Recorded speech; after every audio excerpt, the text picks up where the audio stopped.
Hello বন্ধুরা, আজকে আমরা আলোচনা করব বহুপদী উৎপাদক নিয়ে। বিগত বছরগুলোতে বহুপদী অংশ হতে আসা প্রশ্নগুলোকে আজকে খুব সহজেই কিভাবে সমাধান করা যায় সেই চেষ্টাই করব।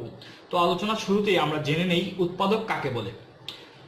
পাটিগণিতের ক্ষেত্রে উৎপাদক হচ্ছে কোনো সংখ্যাকে যতগুলো সংখ্যা দ্বারা ভাগ করা যায় তাদেরকে ওই সংখ্যাটির উৎপাদক বলে। আর বীজগণিতের ক্ষেত্রে একটু ডিফারেন্স, যেমন বীজগণিতের ক্ষেত্রে প্রদত্ত রাশিটিকে যে রাশিগুলো দিয়ে ভাগ করা যায় তাদেরকে উক্ত রাশির উৎপাদক বলে। তো আমরা যেহেতু বীজগণিত নিয়ে আলোচনা করতেছি, তো আজকে বীজগণিত নিয়ে সীমাবদ্ধ থাকবো। তো প্রদত্ত রাশিটিকে যে সকল রাশি দ্বারা ভাগ করা যাবে ওই সকল রাশিগুলোই হবে এই রাশিটির উৎপাদক। তাহলে দেখি এই রাশিটিকে নিচের কোন রাশি দ্বারা ভাগ করা যায়। এই রাশিটিকে যদি এগুলো দিয়ে ভাগ করতে যাই তাহলে অনেক সময় চলে যাবে, তাই আমরা গতানুগতিক পদ্ধতিতে না যেয়ে আমরা সরাসরি কিভাবে শর্টকাটে অঙ্কটির উত্তর বের করে ফেলতে পারি সেটা এখন দেখব। তো এই অঙ্কগুলোকে সমাধান করার জন্য আমরা সরাসরি অপশন টেস্ট থেকে উত্তরটা বের করে নেব। তো যেহেতু এই অঙ্কগুলো ভাগশেষ উপপাদ্যের সাথে সাদৃশ্যপূর্ণ, তাই ভাগশেষ উপপাদ্য থেকে আমরা যেটা জানি x-1 উৎপাদক হলে এটা সমান অবশ্যই 0 হবে। তার মানে x সমান যদি আমরা 1 বসাই তাহলে এই সমীকরণটা যদি 0 পাই, আমি আবারও বলতেছি x-1 তখনই একটা উৎপাদক হবে যখন x সমান 0, অর্থাৎ x সমান 1 বসালে যদি এই সমীকরণে x সমান 1 বসালে যদি এই সমীকরণটা 0 হয়ে যায় তখনই এই রাশিটা হবে এই রাশিটার একটা উৎপাদক। তো আমরা দেখে নেই x সমান যদি আমরা 1 বসাই তাহলে আমরা এই রাশিটার মান কত পাই। তাহলে দেখুন 3, 1 এর উপরে যত পাওয়ারই থাকুক সেটা 1ই হয়, তাই আমরা এটা ব্যবহার না করে সরাসরি অঙ্কটা করে ফেলি। 3 + 2 - 21 - 20, তাহলে আমরা পাচ্ছি 5 - 41, তার মানে 36, যেটা শূন্য না। তার মানে এই অঙ্কের ক্ষেত্রে x-1 আমাদের উত্তর হতে পারে না। তাহলে আমরা পরবর্তী উৎপাদকটি নিয়ে কাজ করি। তাহলে এখানে x+1 দেওয়া আছে, তার মানে এটা সমান অবশ্যই 0 হতে হবে। তার মানে x সমান আমরা -1 যদি বসাই, x সমান -1 এই সমীকরণে বসাই, তখন যদি 0 হয় তখন এটা উত্তর হয়ে যাবে। তো x সমান -1 বসাই, তাহলে 3 × -1 কিউব প্লাস 2 × -1 স্কোয়ার মাইনাস 21 × -1 -20, এই সমীকরণে আমরা x এর মান -1 বসালাম। এখন আলোচনার সুবিধার্থে আমি আরেকটা জিনিস নিয়ে শর্টকাট একটু আলোচনা করতে চাই। যেমন মাইনাসের ওপর যদি পাওয়ার বিজোড় থাকে তাহলে ওটা সবসময় মাইনাস হবে, আর যদি মাইনাসের ওপর পাওয়ার জোড় হয় সেটা অলওয়েজ প্লাস হবে। তার মানে দেখুন এখানে উপরে মাইনাসের উপরে পাওয়ার আছে 3, যেটা একটা বিজোড় সংখ্যা, তার মানে এইটার ফলাফল অবশ্যই -1ই হবে। এবং এখানে -1 এর উপর পাওয়ার হচ্ছে জোড় 4, তার মানে 4, 6, 8 যত কিছুই হোক যদি পাওয়ারটা জোড় হয় তাহলে আমরা এখানে +1 বসাবো। তো দেখুন এখানে -1 এর উপর পাওয়ার হচ্ছে বিজোড়, তার মানে এটার মান হবে -1, মাইনাসে প্লাসে তাহলে -3 হয়ে যাবে এটা। আর এখানে পাওয়ার জোড় আছে, তার মানে এখানে এটা +1 হয়ে যাবে। তাহলে +1 এর সাথে 2 গুণ করলে 2, মাইনাসে মাইনাসে প্লাস 21 - 20, তাহলে আমরা পাচ্ছি 23 যোগের ঘরে -23 বিয়োগের ঘরে, তার মানে আমরা যোগ বিয়োগ করলে পাচ্ছি 0। তার মানে x+1 অর্থাৎ x এর মান -1 বসালে আমরা এই সমীকরণের মান 0 পাচ্ছি, তার মানে x+1ই হবে এই সমীকরণের উত্তর। এই নিয়মে বহুপদী উৎপাদকগুলোকে আমরা খুব সহজেই সমাধান করতে পারবো। তো চলুন আরো একটি উদাহরণ দেখে নিই। এবার এই অঙ্কটিকে আমরা ভালো করে খেয়াল করি। এখানেও আগের মতো একটি অঙ্ক দেওয়া আছে যেটা উৎপাদক নির্ণয় করতে হবে।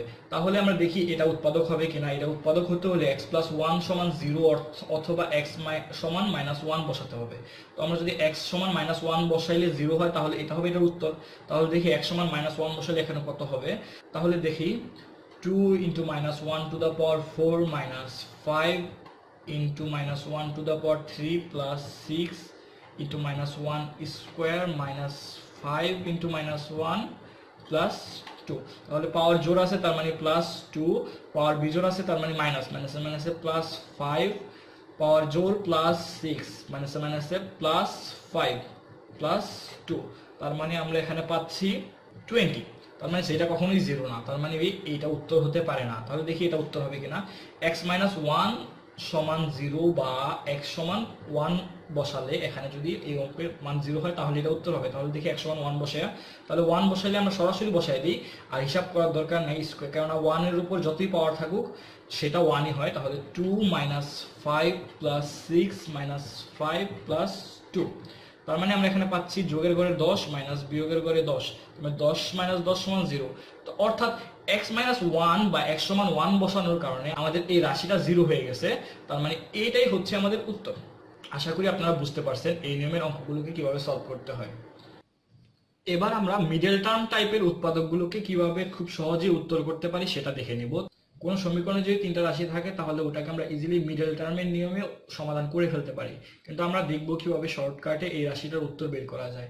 তো এর জন্য আমরা এখানে x এর ভ্যালু ইচ্ছা মতো যা খুশি তা ধরে নিব। তো আমরা এখানে 1 2 -1 -2 ইত্যাদি যা খুশি তা আপনি ধরতে পারেন। তো আমরা হিসাবের সুবিধার্থে x এর মান 1 ধরলে এই সমীকরণটা দাঁড়ায় 2 -1 -3, তার মানে হচ্ছে -2। তাহলে এই সমীকরণটার মান হচ্ছে -2 যদি আমরা x এর ভ্যালু 1 বসাই। তো এখন আমরা দেখব এই অপশনগুলোর কোনটিতে x এর মান 1 বসালে আমরা উত্তর -2 পাই। তাহলে দেখি প্রথমটার ক্ষেত্রে x এর মান যদি আমরা 1 বসাই 2 + 1 * 1 - 3, তার মানে হচ্ছে 3 * -2 -6। তাহলে প্রথমটা উত্তর হবে না, কারণ আমাদের দরকার -2। এবার দেখি দ্বিতীয়টার ক্ষেত্রে x এর মান 1 বসালে 1 - 1 = 0, তার মানে 0.2 + 3, তার মানে এটা যেহেতু 0 হয়ে গেছে এটা অবশ্যই 0 হয়ে যাবে, তো এটাও উত্তর হবে না। পরেরটা দেখি, এখানে 1 বসালে 1 + 1 হচ্ছে 2 * 2 - 3, তার মানে আমরা পাচ্ছি 2 * -1, তার মানে এটার উত্তর হচ্ছে -2। তার মানে এখানে গ নাম্বার অঙ্কের ক্ষেত্রে আমরা গ নাম্বার অঙ্কে x এর মান 1 বসালে -2 পেয়ে গেছি, তার মানে আমরা বুঝে গেলাম যে গ নাম্বারটাই হবে আমাদের উত্তর, তাহলে পরেরটা যাওয়া দরকার নেই। তো আমরা এই নিয়মে ইজিলি মিডল টার্ম জাতীয় অঙ্কগুলোকে ইজিলি সমাধান করে ফেলতে পারি। আমি আরেকবার রিভিউ করে দিচ্ছি, এখানে x এর মান আমরা ইচ্ছামতো যা খুশি তা ধরে বসাবো, বসানোর ফলে এই সমীকরণটার মান যত হবে x এর মান তত বসাইলে এই এই অপশনগুলোর মধ্যে যেটার উত্তর তত হবে সেটাই হবে উত্তর। যেমন এখানে x এর মান আমরা 1 বসানোর ফলে আমরা পাইছিলাম -2, এখন অপশনগুলোতে আমরা মান বসাই গ নাম্বার ক্ষেত্রে দেখলাম অপশনে 1 বসানোর ফলে দেখা যায় -2 হয়ে গেছে, তার মানে আমাদের গ নাম্বার অঙ্কটাই উত্তর হয়ে যাবে। এবার আমরা একই রকম আরো একটি অঙ্ক দেখে নিই। এখানেও যদি আমরা x এর মান 1 বসাই তাহলে দেখি কত পাই, 2 - 1 - 15, তার মানে হচ্ছে -14। তাহলে এখন আমরা দেখব এই অপশনগুলোর মধ্যে কোন অপশনে x এর মান 1 বসাইলে -14 পাই। তাহলে দেখি প্রথমটার ক্ষেত্রে আমরা যদি x এর মান 1 বসাই 1 + 6 * 1 - 5, তার মানে হচ্ছে 7 * -4, তার মানে -28, যেটা 14 না, তার মানে এটা উত্তর হবে না। তারপরটার ক্ষেত্রে খেয়াল করি, এখানে x এর মান আমরা যদি 1 বসাই 2 + 5 * 1 - 3, তার মানে আমরা পাচ্ছি 7 * -2, তার মানে -14। তাহলে 2 নম্বর সমীকরণে 14 মিলে গেছে, তার মানে 2 নম্বর অপশনটাই হবে উত্তর। তো এইভাবে আমরা ইজিলি মিডল টার্ম জাতীয় অঙ্কগুলোকে সমাধান করতে পারবো। আশা করি বুঝতে পারছেন। এবার আমরা কিছু ব্যতিক্রমধর্মী অঙ্ক নিয়ে কাজ করব। এবার আমরা 26তম ও 32তম BCS এ আসা একটি মোস্ট ইম্পর্টেন্ট অঙ্ক নিয়ে কাজ করব। এই অঙ্কটাকে আমরা গতানুগতিকভাবে সলিউশন করতে পারবো না। অঙ্কটা একটু দেখে নিই আমরা ভালো করে। দেওয়া আছে x² - y² + 2y - 1। তো এটাকে যেহেতু আমরা শর্টকাটে সলভ করতে পারবো না, এটার জন্য আমরা গতানুগতিক পদ্ধতি এগিয়ে যাব। কিন্তু এই অঙ্কটাকে দেখুন, এটা সাধারণ কোনো অঙ্কের মতো মনে হচ্ছে না। তো এই অঙ্কটাকে সমাধান করার জন্য আমরা দেখি এই অঙ্কটার মধ্যে কোনো কম্বিনেশন খুঁজে পাওয়া যায় কিনা। এখানে দেখুন 2y দেওয়া আছে, তার মানে আমরা এটাকে y² + 2y - 1 এটা দিয়ে একটা সূত্র ফেলাতে পারি।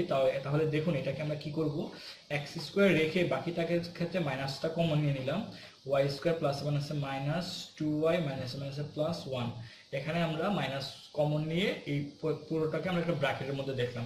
এখন দেখুন তো এটা একটা সূত্রের মতো হয়ে যায় কিনা। দেখুন এটাকে আমরা লিখতে পারি x² - y - 1 হোল স্কয়ার। কেন? আমরা জানি a - b স্কয়ার সমান হচ্ছে a² - 2ab + b স্কয়ার। তাহলে y - 1 স্কয়ার হবে y² - 2 * y * 1 প্লাস 1 স্কয়ার। তার মানে এটা করলে আমাদের দাঁড়াচ্ছে y² - 2y + 1, যেটা নাকি এটা। তার মানে এটার পরিবর্তে আমরা এটা লিখতেই পারি। এবার দেখুন এটা আবার আরেকটা সূত্রের মতো হয়ে গেছে, a² - b স্কয়ার। আর আমরা জানি a² - b স্কয়ার হচ্ছে a + b * a - b minus b, আর যেহেতু মাইনাস মাইনাসে প্লাস হয়ে যাবে। আচ্ছা, তাহলে দেখুন এই অঙ্কটার উৎপাদক দুটো হচ্ছে এটা আর এটা। তো এখন আমরা অপশন থেকে খুঁজে নেব অপশনে এই দুটো উৎপাদকের কোনটা দেওয়া আছে, যেটা দেওয়া থাকবে ওইটাই উত্তর হয়ে যাবে। দেখুন এখানে x + y - 1 এখানে দেওয়া আছে, তো এটাই হয়ে যাবে আমাদের উত্তর। এখন আমরা আরো একটি ব্যতিক্রমধর্মী অঙ্ক দেখব, যেটাকে আমরা শর্টকাট টেকনিকে সলভ করতে পারবো না। যেটাকে সলভ করতে হলে আমাদের অবশ্যই গতানুগতিক পদ্ধতিতেই সমাধান করতে হবে। তো আমরা দেখে নিই অঙ্কটা a⁴ + 4, যেটাকে আমাদের গতানুগতিক পদ্ধতিতে সলভ করতে হবে। তো আমরা জানি a⁴ এ আমরা লিখতে পারি a² এবং 4 এ লিখতে পারি 2²। তাহলে দেখুন তো এখানে a² + b² একটা সূত্র হয়ে যায়। তাহলে আমরা কি জানি a² + b² সূত্র তো আমাদের জানাই আছে। তো আমরা লিখে ফেলি a + b² - 2ab। তাহলে এবার আমরা পাই a² + 2² - 4a²। আচ্ছা, এবার আমরা এটাকে লিখতে পারি a² + 2² - 4a² কে আমরা লিখতে পারি a2a²। আমরা আবার পেয়ে গেলাম a² - b²। তাহলে a² - b² সূত্র আমরা জানি a + b * a - b। তাহলে আমরা উৎপাদক দুটো পেলাম, এটা আর এটা। এখন দেখি এটার সাথে কোন উৎপাদকটা মিলে। এখানে যেহেতু 2ab আগে লিখছি, আমরা এটাকে সাজিয়ে লিখতে পারি a² + 2a + 2, আর এটাকে লিখতে পারি a² - 2a + 2। আমি একটু সাজিয়ে লিখলাম এটারে। তাহলে দেখুন এটার সাথে কোন উৎপাদকটা মিলে। এখানে এই উৎপাদকটির সাথে এটা ইজিলি মিলে যাচ্ছে, তার মানে আমরা বুঝে যাব যে খ নাম্বারটাই হবে আমাদের উত্তর। আশা করি বুঝতে পারছেন। এই ছিল বিগত বছরগুলোতে বিসিএস প্রিলিমিনারি পরীক্ষাতে আসা উৎপাদকের প্রশ্নসমূহ। এগুলো পারলে মোটামুটি ভাবে ধরা যায় আপনি বিসিএস এ উৎপাদকের প্রশ্ন আসলে অ্যান্সার করতে পারবেন। ধন্যবাদ।